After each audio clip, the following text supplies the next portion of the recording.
북한이 쏘면 서울은 끝난다. 처음 한국에 올 때 제 머릿속엔 이 문장 하나만 맴돌았습니다. 심지어 전 세계 안보학회에서 제가 직접 그렇게 발표했어요. 그런데요, 서울 한복판에서 미사일 경보음이 울리는 그 순간 한국은 왜 안 무너지는 거지? 제 확신은 완전히 산산조각 났습니다. 한국이 만든 방패는 상상 이상이었습니다. 그 누구도 흉내낼 수 없는 세계 최강의 초근거리 요격 시스템. 그날 이후 전 제 조국이 틀렸다는 걸 인정해야 했습니다. 혹시 여러분도 이렇게 생각해 보신 적 있나요? 한국 방어는 안 되는 나라 아냐? 지금부터 그 생각이 얼마나 위험한 착각인지 알려드리겠습니다. 시작하기 전에 좋아요, 구독 꼭 눌러주시면 영상 제작하는 데 힘이 됩니다. 자, 이제부터 진짜 시작입니다. 안녕하세요.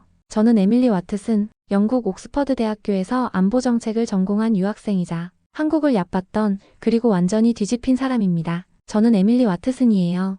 영국 옥스퍼드 대학교에서 안보정책을 공부하는 석사생이죠. 솔직히 말씀드리면 한국에 대해서는 정말 좋지 않은 인상을 가지고 있었어요.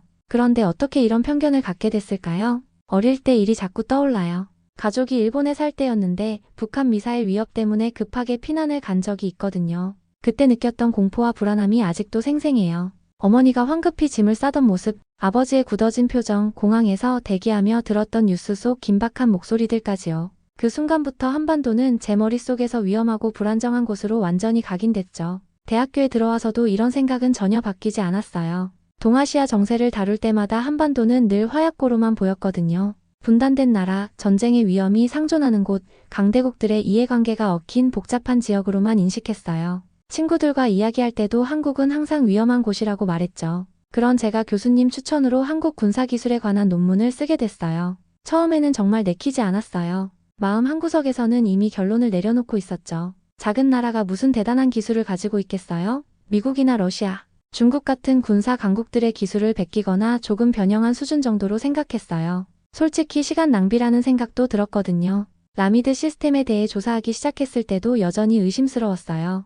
인터넷에서 찾은 자료들을 보면서도 정말 이런 방어 기술이 실제로 효과가 있을까 싶었거든요. 이스라엘의 아이언돔 시스템을 흉내낸 수준 정도로 치부했어요. 독창성이나 기술력보다는 그저 외국 기술을 따라 한 정도라고 단정지었죠. 성능도 의심스럽고 실전 경험도 부족할 거라고 생각했어요. 논문을 쓰면서도 계속 회의적이었어요. 한국이 자체 개발했다고 주장하는 기술들이 과연 얼마나 검증됐을까 의문이 들었거든요. 실전에서 제대로 작동할지도 확신이 서지 않았고요. 그냥 형식적으로 논문만 완성하면 된다고 생각하며 대충 자료를 정리했어요. 드디어 발표 날이 왔어요. 강단에 서서 동료들과 교수님들 앞에서 당당하게 말했죠. 한국의 라미드 방어 시스템은 현실성이 떨어지는 자국 중심적인 자위론일 뿐이라고요. 방어 기술로 국경을 지킨다는 발상 자체가 구시대적이고 비효율적이라고 냉소적으로 비판했어요. 목소리에도 확신이 가득했죠. 교수님들과 학생들이 고개를 끄덕이는 모습을 보면서 뿌듯했어요. 제 분석이 논리적이고 설득력 있어 보였거든요. 질문도 몇 개 받았는데 자신 있게 답변했어요. 그때만 해도 제가 완전히 틀렸다는 걸 꿈에도 몰랐죠. 곧 제 오만과 편견이 완전히 무너지게 될 줄은 상상도 못했어요. 발표가 끝나고 며칠 후 제 인생을 바꿀 일이 벌어졌어요.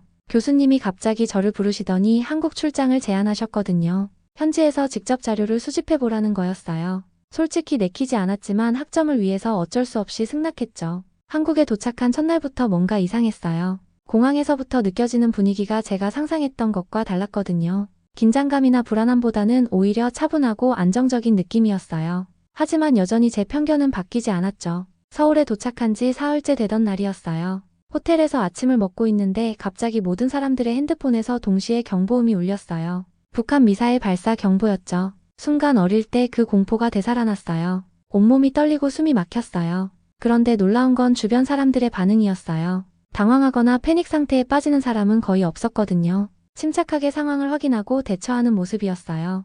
호텔 직원은 차분하게 대피 절차를 안내했고 시민들도 질서정연하게 움직였어요. 이게 정말 위험한 상황이 맞나 싶을 정도였죠. 그 와중에 미국에 있는 제 동료 마이클 블레어로부터 메시지가 왔어요. 마이클은 미 국방부 빅데이터 분석팀에서 일하는 친구였는데 한국의 방어 시스템은 허상이라며 언론에 자료를 제공하고 있다고 하더라고요. 한국 기술을 깎아내리는 내용들이었죠. 저도 모르게 마이클의 말에 동조하게 됐어요.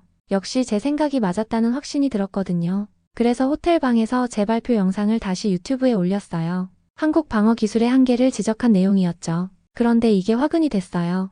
영상이 한국 인터넷에서 급속도로 퍼지기 시작했거든요. 댓글들이 폭풍처럼 달렸는데 대부분 비판적인 내용이었어요. 한국 기술을 비웃은 외국인 유학생이라는 제목으로 각종 커뮤니티에 올라갔죠. 처음에는 무시하려고 했어요. 하지만 댓글들을 읽다 보니 마음이 복잡해졌어요. 감정적인 비난보다는 구체적인 반박과 자료를 제시하는 댓글들이 많았거든요. 실제 성능 데이터나 기술적 설명들이 상당히 설득력 있어 보였어요. 그런데 더 당황스러운 일이 벌어졌어요. 미사일 경보가 울린 날 저녁 한국 정부에서 발표한 내용을 보니 실제로 북한 미사일을 탐지하고 추적했다는 거예요. 그것도 발사 직후부터 낙하 지점까지 완벽하게 분석했다고 하더라고요. 밤새 잠을 이룰 수 없었어요. 제가 무시했던 한국의 기술이 실제로는 상당한 수준일지도 모른다는 생각이 들기 시작했거든요. 하지만 여전히 확신은 서지 않았어요. 그저 운이 좋았을 수도 있고 과장된 발표일 수도 있다고 생각했죠. 인터넷 댓글들은 계속 늘어났고 일부는 제 논문 철회를 요구하기까지 했어요. 스트레스가 극에 달했죠. 귀국을 심각하게 고민하기 시작했어요. 이런 상황에서 과연 제대로 된 연구를 할 수 있을까 싶었거든요. 그때까지도 저는 몰랐어요. 이 모든 혼란과 갈등이 제게 진실을 깨닫게 해줄 소중한 기회라는 걸 말이에요. 한국에 온 지 일주일이 지났는데 상황은 점점 더 나빠지고 있었어요. 인터넷 댓글들은 여전히 쏟아지고 있었고 일부 한국 언론에서도 제 발언을 문제 삼기 시작했거든요. 정말 막막했어요. 그런데 설상가상으로 또 다른 사건이 벌어졌어요. 새벽 5시쯤이었는데 갑자기 또 미사일 탐지 경보가 울렸거든요. 이번에는 더 심각해 보였어요.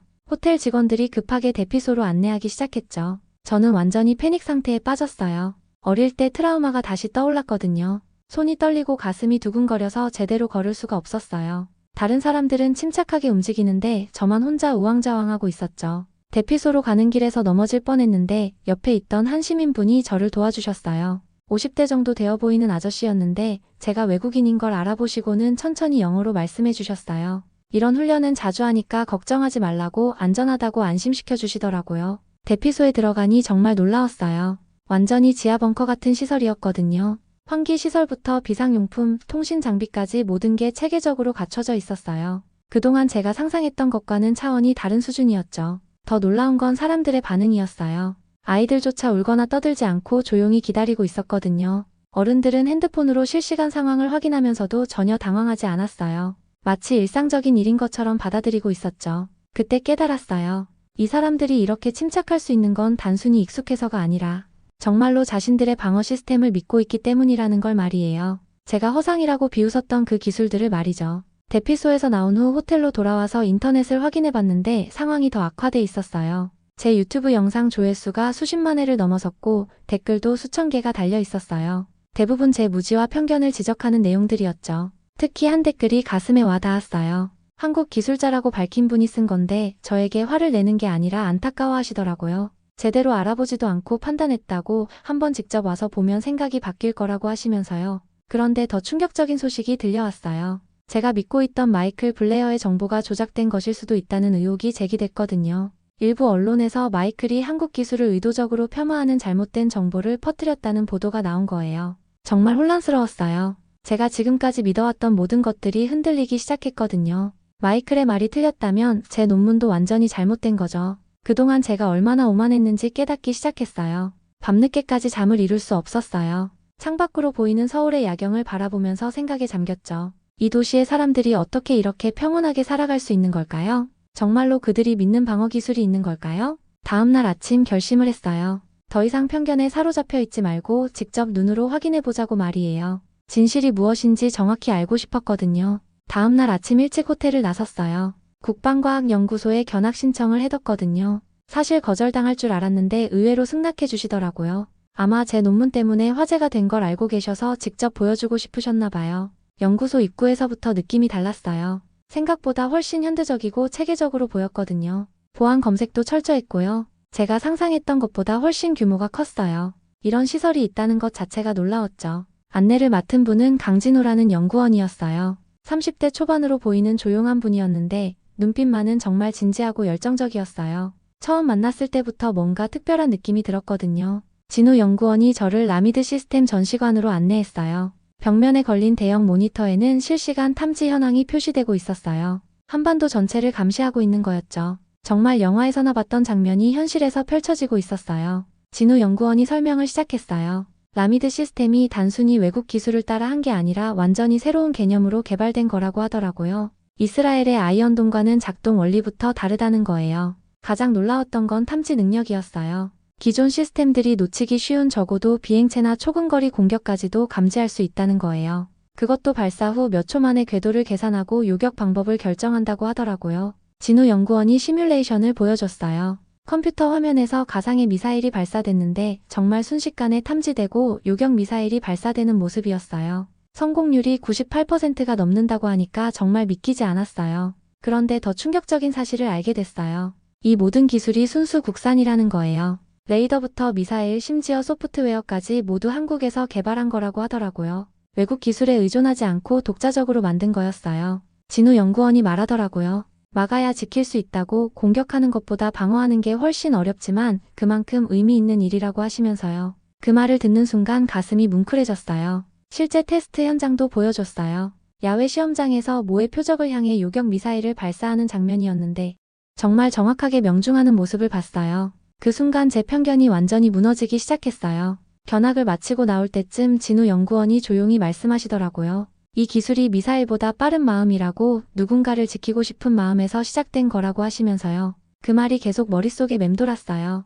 연구소를 나서면서 제 자신이 정말 부끄러웠어요. 그동안 제가 얼마나 무지하고 오만했는지 깨달았거든요. 제대로 알아보지도 않고 함부로 판단했던 제 모습이 너무 창피했어요. 호텔로 돌아가는 길에 계속 생각했어요. 제가 지금까지 한국에 대해 가지고 있던 모든 편견들이 얼마나 잘못된 것이었는지 말이에요. 이제야 진짜 한국을 보기 시작한 것 같았어요. 그날 밤 잠들기 전에 마음먹었어요. 제 논문을 완전히 다시 써야겠다고, 진실을 제대로 알려야겠다고 말이에요. 더 이상 편견에 사로잡혀 있을 수는 없었거든요. 다음날 진우 연구원으로부터 연락이 왔어요. 서울 외곽에 있는 실제 방어기지를 견학할 기회를 주신다는 거였어요. 일반인에게는 절대 공개하지 않는 곳이라고 하시면서요. 제 마음이 완전히 바뀐 걸 아시고 특별히 배려해 주신 것 같았어요. 새벽 6시에 출발해서 경기도 외곽의 한 산속으로 향했어요. 가는 길에도 여러 번 보안 검색을 받았어요. 정말 중요한 시설이라는 걸 실감할 수 있었죠. 산길을 한참 올라가니 거대한 지하시설이 나타났어요. 지하로 내려가니 정말 놀라운 광경이 펼쳐졌어요. 수십 개의 모니터가 설치된 통제실에서는 24시간 내내 한반도 전체를 감시하고 있었거든요. 레이더 화면에는 새 한 마리까지도 탐지되고 있었어요. 이런 정밀함이라니 정말 믿기지 않았어요. 진우 연구원이 라미드 시스템의 핵심을 설명해줬어요. 북한에서 발사되는 모든 종류의 공격 무기를 실시간으로 추적하고 분석한다는 거예요. 단거리 미사일부터 장거리 포탄까지, 심지어 드론까지도 놓치지 않는다고 하더라고요. 가장 놀라웠던 건 인공지능 기술이었어요.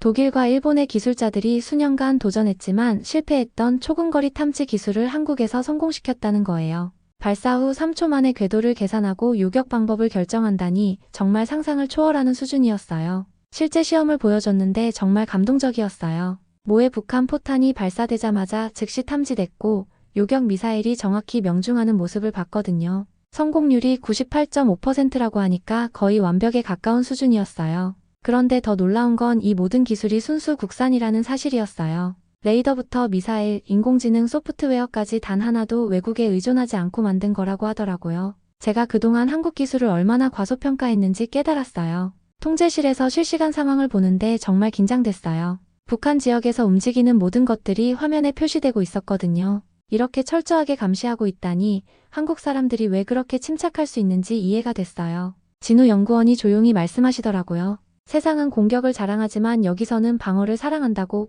누군가를 지키는 일이 누군가를 해치는 일보다 훨씬 소중하다고 하시면서요. 그 말을 듣는 순간 눈물이 났어요. 견학을 마치고 나오는 길에 제 마음은 완전히 바뀌어 있었어요. 그동안 제가 얼마나 무지하고 편견에 사로잡혀 있었는지 뼈저리게 느꼈거든요. 한국의 기술력은 제가 상상했던 것보다 훨씬 뛰어났고 무엇보다 그 기술에 담긴 철학이 감동적이었어요.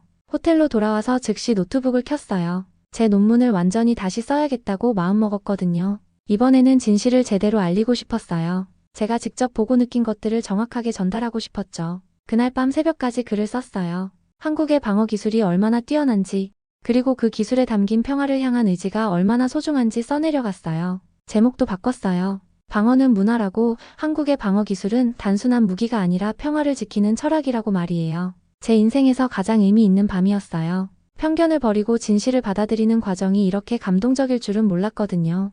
이제야 진짜 한국을 알게 된 것 같았어요. 새벽까지 논문을 다시 쓰고 나니 마음이 한결 가벼워졌어요. 제목을 방어는 문화라고 바꾸고 한국의 라미드 시스템이 단순한 무기가 아니라 평화를 지키는 철학이라는 내용으로 완전히 새롭게 썼거든요. 이전 논문과는 180도 다른 내용이었죠. 오전에 진우 연구원에게 연락해서 제 마음이 바뀐 걸 솔직하게 이야기했어요. 그랬더니 서해오도 방어 시뮬레이션 행사에 참석해보라고 제안하시더라고요. 시민들도 참관할 수 있는 공개 행사라고 하시면서요. 행사장에 도착하니 정말 많은 사람들이 와 있었어요. 가족 단위로 온 시민들부터 학생들, 언론인들까지 다양했어요. 그런데 분위기가 전쟁 준비 같은 살벌함이 아니라 오히려 축제 같았거든요. 아이들도 즐겁게 구경하고 있었어요. 시뮬레이션이 시작됐는데 정말 장관이었어요. 대형 스크린에 실시간으로 상황이 표시됐는데 가상의 적 미사일들이 연속으로 발사되자마자 하나하나 정확하게 요격되는 모습을 봤어요. 관중들이 박수를 치며 환호하는 모습이 인상적이었어요. 가장 놀라웠던 건 시민들의 반응이었어요. 두려워하거나 불안해하는 모습이 전혀 없었거든요. 오히려 자랑스러워하고 안심하는 표정들이었어요.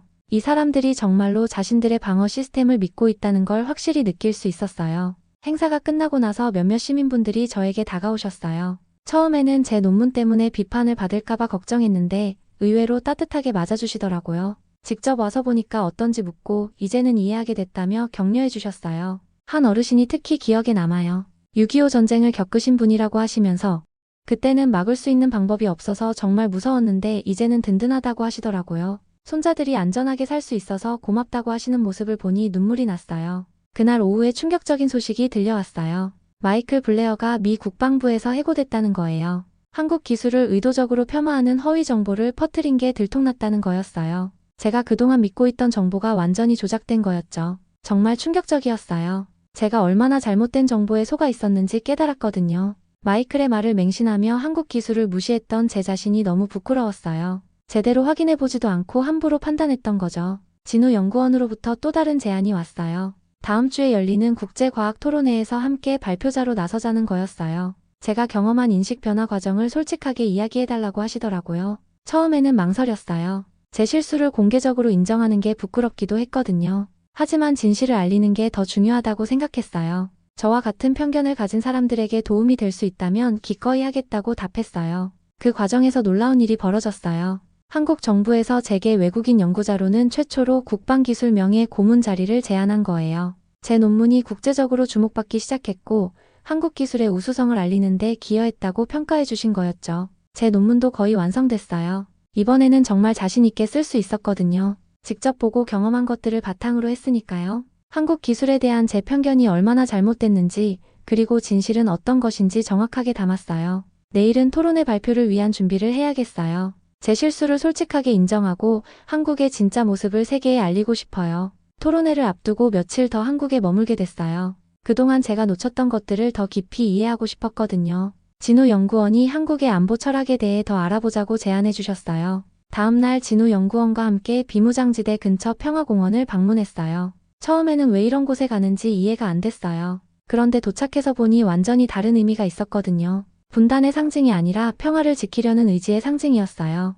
평화공원에서 내려다본 비무장지대는 정말 고요했어요. 그런데 진우 연구원이 말씀하시더라고요. 이 고요함을 지키는 게 바로 한국 방어 기술의 목적이라고, 먼저 공격하지 않지만 누구도 이 평화를 건드릴 수 없게 하는 것이라고 하시면서요. 그때 깨달았어요. 한국의 방어 철학이 다른 나라들과 근본적으로 다르다는 걸 말이에요. 공격을 위한 기술이 아니라 정말로 방어만을 위한 기술이었던 거죠. 이런 철학으로 만들어진 기술이니까 더욱 정교하고 완벽할 수밖에 없었던 거예요. 평화공원에서 만난 한 안내원분이 들려준 이야기가 특히 인상 깊었어요. 이곳을 찾는 외국인들이 처음에는 긴장된 모습으로 왔다가 돌아갈 때는 안심하고 간다고 하시더라고요. 한국의 방어 의지를 직접 확인하고 나면 오히려 평화를 느끼게 된다는 거였어요. 그날 오후에는 한국전쟁기념관도 방문했어요. 전쟁의 참혹함을 보여주는 전시물들을 보면서 왜 한국이 방어에 이렇게 심혈을 기울이는지 이해하게 됐어요. 다시는 그런 비극을 겪지 않겠다는 강한 의지가 느껴졌거든요. 기념관에서 만난 한 참전 용사 할아버지의 말씀이 가슴에 와 닿았어요.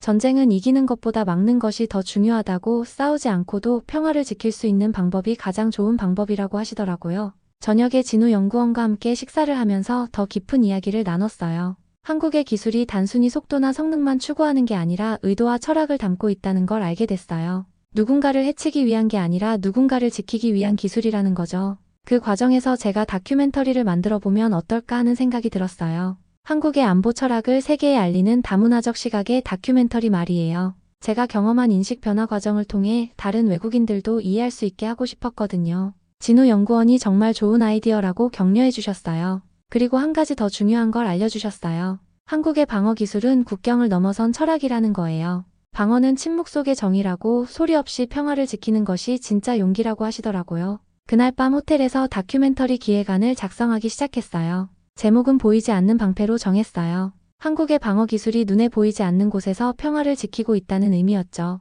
기획안을 쓰면서 제 마음속에서 또 다른 변화가 일어나고 있음을 느꼈어요. 한국에 대한 이해가 깊어질수록 이 나라의 철학과 가치관에 더욱 감동받게 됐거든요. 단순히 기술력만 뛰어난 게 아니라 그 기술에 담긴 마음이 아름다웠어요. 내일은 드디어 국제 토론회가 열려요. 제가 경험한 모든 것들을 솔직하게 이야기할 예정이에요. 편견을 가졌던 제 자신을 부끄러워하면서도 진실을 알게 된 기쁨을 함께 나누고 싶어요. 이제 저는 한국의 진정한 모습을 알게 됐어요. 그리고 그 모습을 세계에 알리는 것이 제 사명이라고 생각해요. 드디어 국제 토론회 날이 왔어요. 서울 국제컨벤션센터에는 세계 각국의 안보 전문가들이 모여들었어요. 제 발표 순서가 되자 정말 떨렸어요. 하지만 진실을 말해야 한다는 사명감이 더 컸죠. 무대에 올라서서 제 이야기를 시작했어요. 처음에 한국에 대해 가졌던 편견부터 솔직하게 털어놨어요. 어떻게 오해하게 됐는지, 그리고 직접 보고 나서 어떻게 마음이 바뀌었는지 차근차근 설명했어요. 가장 강조한 건 한국의 방어 철학이었어요. 공격이 아닌 방어, 파괴가 아닌 보호를 추구하는 기술이라는 점을 역설했어요. 청중들의 표정이 점점 진지해지는 걸 볼 수 있었어요. 특히 서구 전문가들이 놀라는 모습이 인상적이었죠. 발표가 끝나자 엄청난 반응이 일어났어요. 질문이 쏟아졌고 많은 전문가들이 한국의 라미드 시스템에 대해 더 자세히 알고 싶어 했어요. 제 논문 요청도 계속 들어왔고요. 정말 뿌듯했어요. 토론회가 끝나고 몇 주 후 더 놀라운 소식이 들려왔어요. 나토 방위기술 회의에서 제 발표를 공식적으로 요청해온 거예요. 한국의 방어 모델을 유럽에 소개해달라는 거였어요. 꿈만 같았어요. 한국 정부에서도 정식으로 연락이 왔어요. 외국인 연구자로는 최초로 국방기술 명예 고문직을 제안해 주셨어요. 제가 한국 기술의 우수성을 알리는데 기여했다고 평가해 주신 거였죠. 정말 영광스러웠어요. 영국으로 돌아간 후에도 한국과의 인연은 계속됐어요. 제 다큐멘터리 기획안이 영국 방송국에서 채택됐거든요. 한국의 방어 철학을 세계에 알리는 프로그램을 만들게 된 거예요.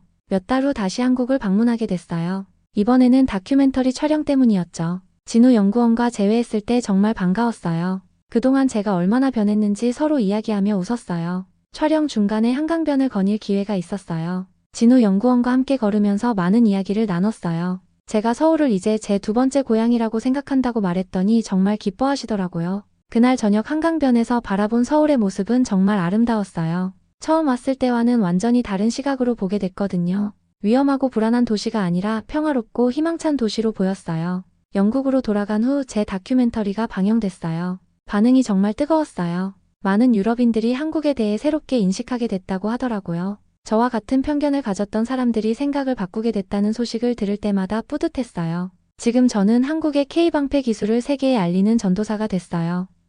각종 국제학회와 포럼에서 한국의 방어 철학에 대해 강연하고 있어요. 제 인생에서 가장 의미 있는 일이라고 생각해요. 한국은 저를 지켜줬고 이제 저는 그 진심을 세계에 지키고 있어요. 편견을 버리고 진실을 받아들이는 것이 얼마나 소중한지 깨달았거든요. 여러분, 오늘 제 이야기가 어떠셨나요? 편견 없이 세상을 바라보는 것이 얼마나 중요한지 함께 느끼셨기를 바라요. 영상이 도움이 되셨다면 좋아요 버튼 꾹 눌러주시고 구독과 알림 설정도 부탁드려요. 댓글로 여러분의 생각도 들려주세요. 다음에도 더 감동적인 이야기로 찾아뵐게요. 시청해주셔서 정말 고맙습니다.